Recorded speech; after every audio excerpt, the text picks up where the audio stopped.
Right మరో breaking చూస్తున్నాం. త్రిభాషా విధానంపై కేంద్రం బెదిరింపులకు భయపడేది లేదన్నారు తమిళనాడు సీఎం స్టాలిన్. త్రిభాషా విధానాన్ని అంగీకరించకపోవడం వల్లే సమగ్ర శిక్ష అభియాన్ నిధులు రిలీజ్ చేయడం లేదన్నపై ఆగ్రహం వ్యక్తం చేశారు.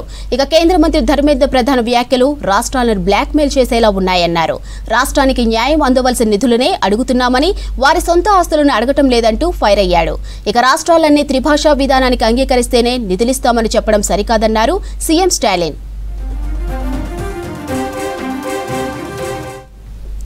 ఇక రాజ్యాంగంలోని ఏ సెక్షన్లోనూ త్రిభాషా విధానం ప్రస్తావన లేదన్నారు సీఎం స్టాలిన్. రాష్ట్రాలన్నీ కలిస్తేనే కేంద్రమని, విద్యా ఉమ్మడి జాబితాలో ఉందనే విషయం కేంద్ర మంత్రి మర్చిపోయారా అని ప్రశ్నించారు. ఇక కాశీలో జరిగిన కాశీ తమిళ సంఘం సమావేశంలో పాల్గొన్న ధర్మేంద్ర ప్రధాన్ కేంద్రం ప్రతిపాదించిన నూతన విద్యా విధానాన్ని, త్రిభాషా విధానాన్ని తమిళనాడు సర్కార్ అంగీకరించాలన్నారు. లేదంటే కేంద్రం నుంచి తమిళనాడుకు నిధులు విడుదల కావన్నారు. కేంద్రం ఎప్పుడూ తమిళ భాష చదవకూడదని చెప్పలేదని, మూడో భాషగా ఒక భారతీయ భాషను అంగీకరించాలన్నారు.